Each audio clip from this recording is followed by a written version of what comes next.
Also eins ist sicher, liebe Freunde, dieses Spiel wird garantiert nicht mein Lieblings-Yu-Gi-Oh! Spiel werden. Junge, willkommen zurück hier bei Master of the Cards. Ich meine, Story-Modus ist, ja, abgesehen von diesem Brettspiel-Modus, eigentlich noch relativ spannend. Und natürlich Kartensystem sowieso. Das Problem ist einfach, ihr hast echt keinen Überblick, welche Karte ist in welchem Booster-Pack drin. Wenn du halt bestimmte Karten suchen willst, doch irgendwie einzeln kaufen geht nicht, obwohl du irgendwie den Code dafür hättest. Wie es bei vielen anderen Spielen so ist, es ist ein bisschen mühsam leider. Aber egal, so, jetzt gehen wir mal da oben durch. Wir versuchen unser Glück wieder mal. Mit 10 AP, oder 11 sogar.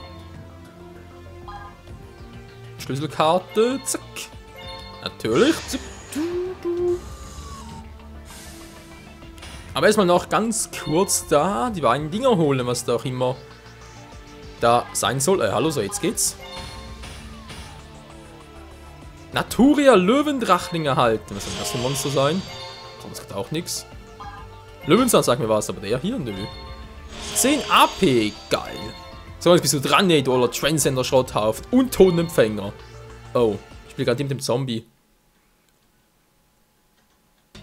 Da bin ich sicher. Oh, kann anfangen, natürlich nicht gut. Gar nicht gut. Tja, da bin ich mal gespannt, wie es jetzt weitergeht. Mit unseren 2 neuen Karten im Deck. Ich muss jetzt ein bisschen schneller ist unser Deck. Wir haben ja jetzt 19 Monster, 14 Zauber und 7 Fallenkarten, wa? Das dürfte es aufgehen. Und das ist ja auch schon bereits. Gemeinsam sind wir stark. Genau. So, dann rufe ich mal Zwillingsschwertplünderer im Angriffsmodus. Setze noch eine Karte verdeckt und aktiviere meinen goldenen Sarkophag. Mit dieser Karte kann ich eine Karte aus meinem Deck wählen. Sie wird 3 Züge aus dem Spiel, für 2 Züge aus dem Spiel entfernen und sie dann auf meine Hand nehmen. So, sehr schön. Und dann beende für zuerst meinen Zug.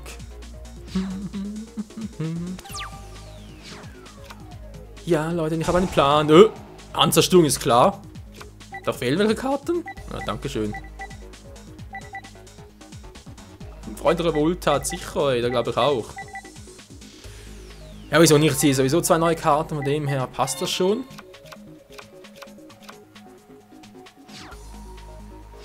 Der Zombie und Zangan. Okay, das passt soweit ganz gut.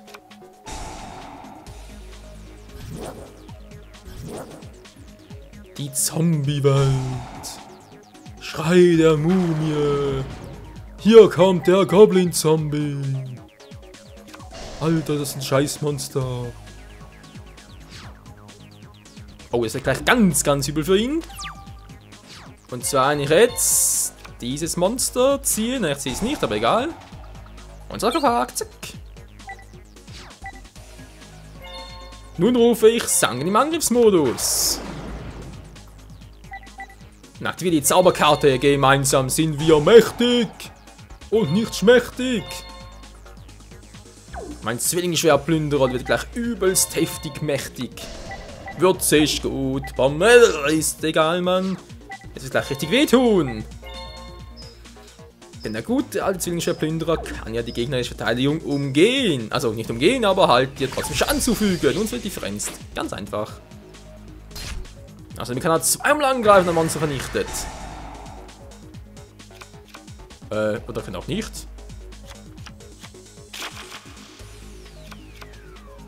Plünderer. Ah, wollte schon sagen, was ist das gerade?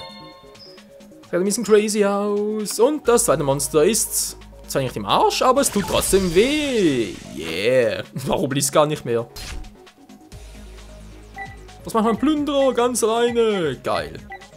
Ich könnte auch die Feinkontrolle noch einsetzen. Wir haben den Geist-Sensemann sowieso zerstört. Ja, der Geist-Sensemann, Leute, habe ich früher oft gespielt, muss ich ganz ehrlich zugeben. Ist so ein geiles Monster, also natürlich wird irgendwie anvisiert von einem Effekt, dann ist weniger gut. Nein! Ach du Scheiße. Meine Karten. Zurück auf meine Hand. Scheibenkleister. Das ist natürlich ein bisschen unpraktisch. Aber was soll er schon machen? Hat vielleicht 2 Kann auf der Hand. Toll. Kann wieder Schrei der Mumie aktivieren. Ja, ist ja schön. Sie Befehlshaber. Ach du Scheibenkreis, weil jetzt dann ein Stufe 6 Monster rufen. Ich hätte ein Monster vernichten sollen, ich Trottel.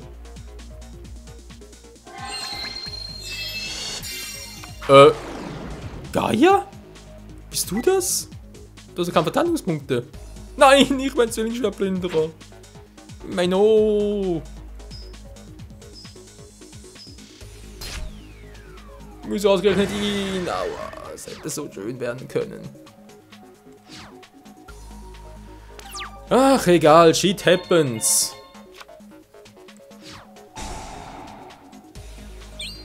So, holen wir Sarkophag kehrt zurück.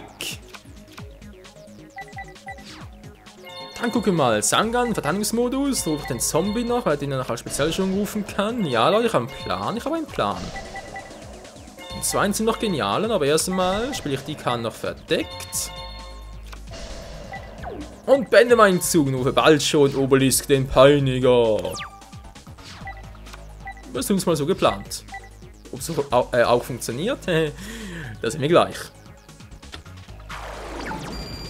Paladin. Ja, ist klar. Vielleicht meine Defense durch über. Was soll denn der Mist schon wieder? Was?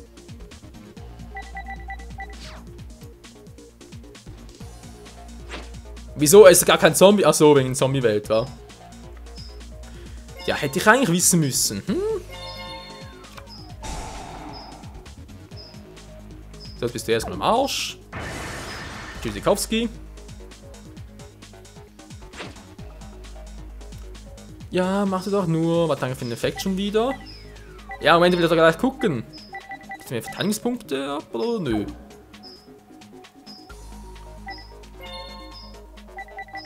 Nö, das passt so.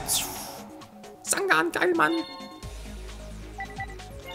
Und ich wähle meinen guten alten Kumpel, die Riesenbazille. Ja, ja, ja, ja.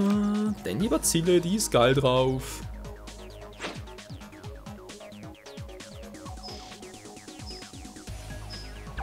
So, jetzt wieder den, aber da will ich wieder, dass ihr ihn auf den Friedhof schickt. So weit klappt meine Strategie also. Die Frage ist bloß, geht es auch weiterhin so auf. Also erstmal Albentyphoon aktivieren und dann mal diese Karte entfernen, weil die ist mir gerade ein bisschen im Weg. Das geht so nicht. Jetzt brauche ich im Idealfall noch Macht des Spiegels. Wenn er mich nur einmal angreifen kann, für den Effekt halt von Riesenbazille. Ja, Leute, ihr merkt schon, ich habe einen Plan. Das will das Feindchen natürlich auch, kein Problem. Ich kann ja einmal switchen lassen, nachher schicke ich den zurück, hole den Zombie aus Feld, opfer ihn für Obelisk. Okay, okay, okay. Doch, müsste funktionieren. Bis jetzt alles noch im Plan. Ich kann natürlich theoretisch 3 Monster rufen. Ja gut, aber das hat sowieso nichts drauf.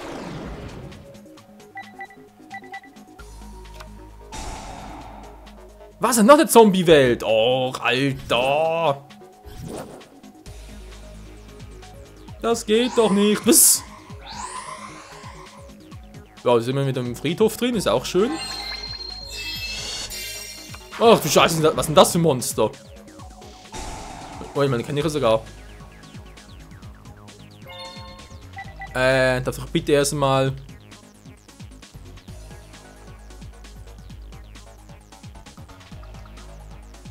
Spiel von entfernt wird. Ah, interessant.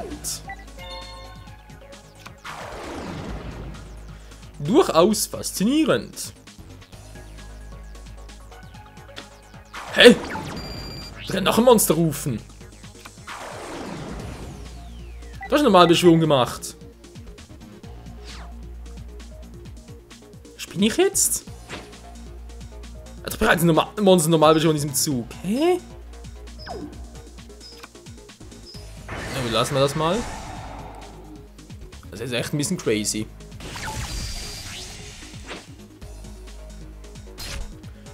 Toll, ich kann nur einen Angriff abwehren, natürlich auch nicht schlecht.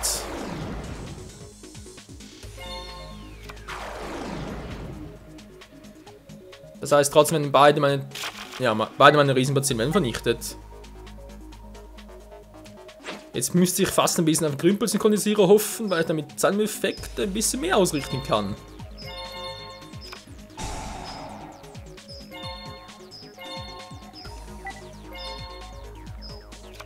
Zuck. So.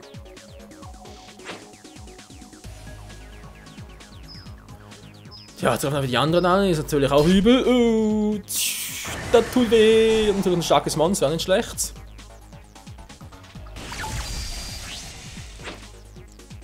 Vielleicht immer mehr Lebenspunkte, das bringt mir auch nicht viel.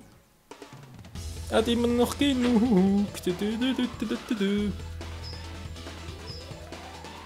Manchmal macht noch viel zu viel. Autsch.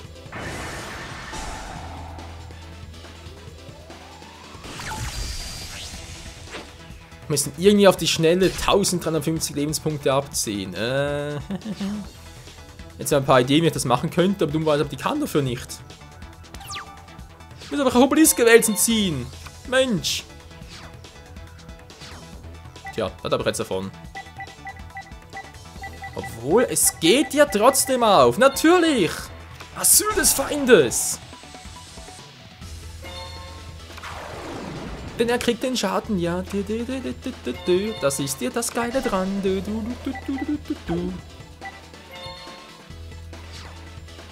Jetzt ist er richtig im Arsch.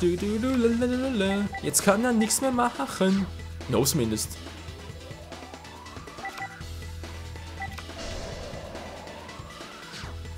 Ja, genau, muss aussetzen. Gut, kann ich währenddessen meine Strategie weiter ausbauen oder hoffen.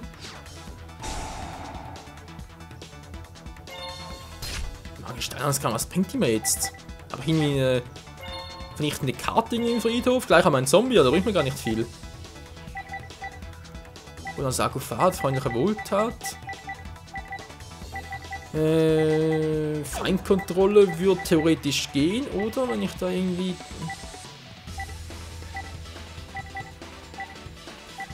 Ja, aber es ist zu wenig Schaden, ne? Oh.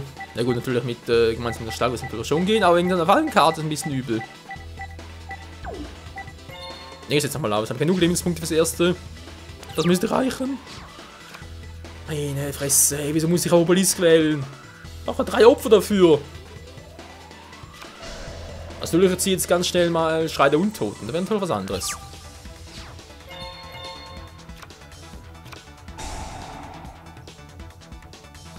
Okay, was macht die jetzt? Ja, bitte behalten. Autsch! Was? Kann nicht aus dem Spiel entfernt werden? Okay, also das kann seinen Effekt nicht aktivieren. Hä? Doch, geht er schon. Hä? Verstehe ich nicht. Das ist mir zu hoch, Mann. So, Mangel Steinausgrabung. Dann werfe ich mal 2 Karten ab.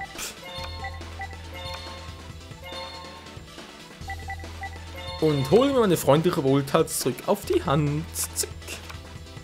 So, komm schon, Deckel, lass mich bitte nicht im Stich. 3 Karten ziehen, 2 erwerfen und ich hab sie. Na, geht doch. Braucht den gar nicht mehr, wa? Den auch nicht, um seine andere Karte zu zerstören. Natürlich ganz nett noch. Ne, war auch nicht, aber Obelisk, wa? Obelisk ist stark genug. Ja, aber nur mal sicher gehen wir natürlich an schlecht. Oh oh, gut, das. Kommt die noch weg und dann setzt eine Karte verdeckt und beende nochmal meinen Zug. Zum letzten Mal, das nächste Mal muss es funktionieren.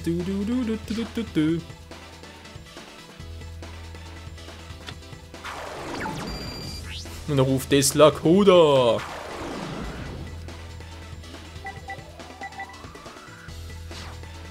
Was? Achso, natürlich, ja, könnte er. Aber wie gesagt, deswegen habe ich ja noch meine verdeckte Karte. Eisenschrott Vogelscheuche. Damit ist ein Angriff für die Katz.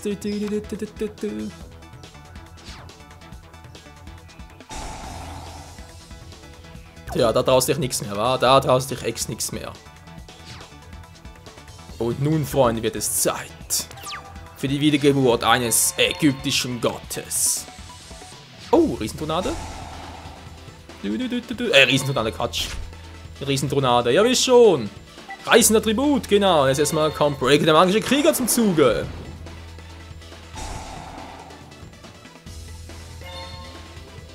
Nee, eher später muss ich einen Effekt aktivieren. Zack. Und dann zerstören wir eine verdeckte Karte noch. Sicher ist sicher, wa? An jedem großes Risiko eingehen? Nee, nee, nee, nee.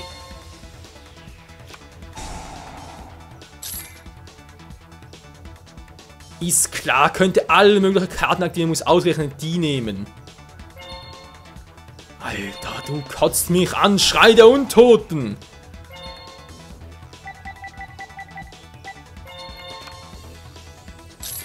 Und hier mein Trophäe, Obelisk, den Peiniger! Weißt du was? Ich hab die Schnauze voll. Und zwar sowas von Obelisk, der Peiniger hat eine besondere Fähigkeit. Zerstöre ich mal diese und Obelisk selbst, weil er geht sowieso auf den Friedhof wieder. Das bringt mir jetzt nicht sehr viel in diesem einen Zug. Verdeckt alle gegnerischen Monster. Tja. Shit happens, Kumpel. Eine Karte verdeckt und das war's fürs Erste. Du bist sowas von einem Arsch. Unsterblicher Herrscher, glaub's auch.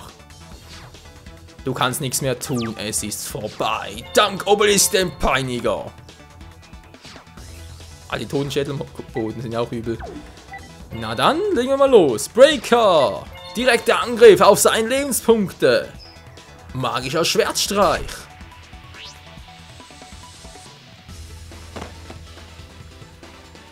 So viel dazu, Leute. So viel dazu.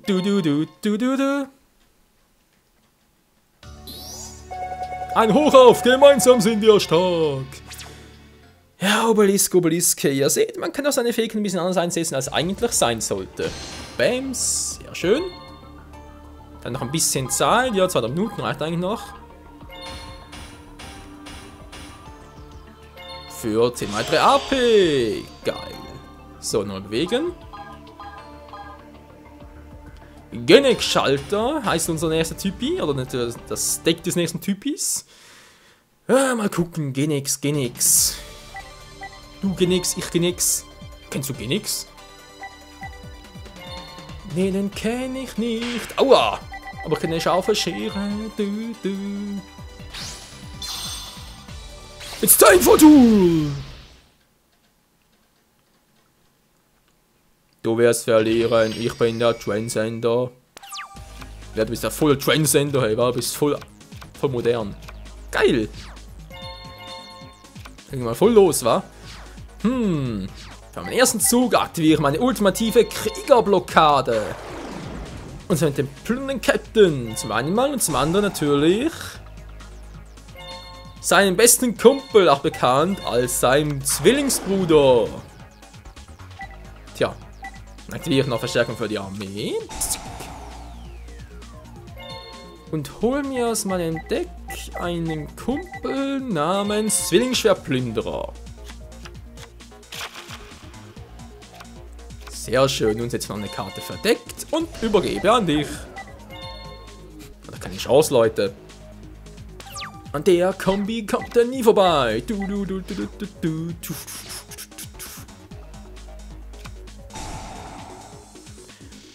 Da kann er so viel Genixen, wie er will.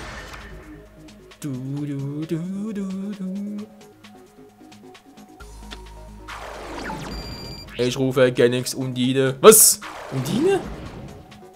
Die große Geist des Wassers aus der Tales of Serie. Willst du mich jetzt verarschen?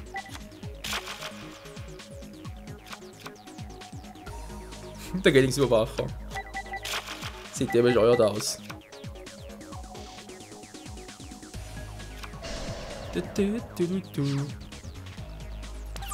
Eine Karte verdeckt, war? Dann kann ich sehr viel. Der Geschützturmkrieger. Auch nicht schlecht, aber beenden wir erstmal einen Zug. Ich hab's nicht eilig. Nein, nein, nein, nein, nein.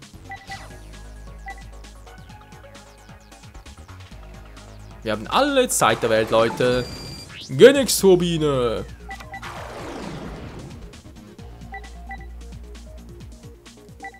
Okay, ein bisschen stärker, schön. Bringt trotzdem nix. Ah, die Riesenbazille. Soll man vielleicht ein bisschen zurück angreifen?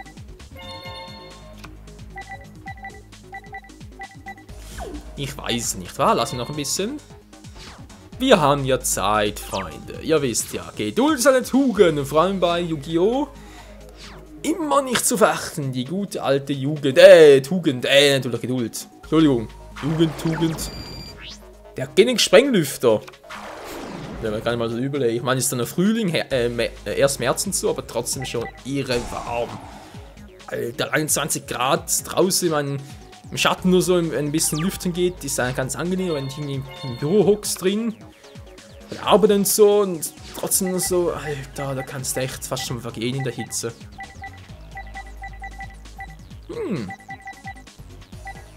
Der gute alte Obelisk. Aber erst einmal Zwillingsplünderer Angriffsmodus. Wollen wir mal ein bisschen testen, wa? Mache eigentlich gerade sehr viel.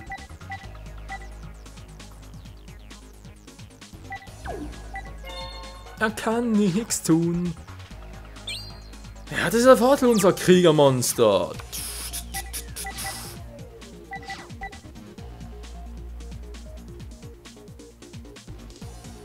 Dass bloß noch irgendwie seine Zauber fallen kann, loswerden. Die Frage ist bloß wie. Gerümpel synchronisieren. Auch nicht schlecht. Nicht schlecht. Momentan sieht es dem noch gut aus.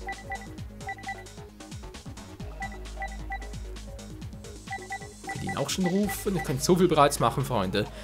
Aber was genau wir machen werden, das seht ihr dann im nächsten Part hier bei Yu-Gi-Oh! 5Ds Master of the Cards. Danke fürs Zusehen und bis zum nächsten Mal bei unserer ultimativen Kriegerblockade. Ich frage noch bloß, wie lange hält die noch? Gute Frage, erste Frage. Bis zum nächsten Mal. Ciao zusammen.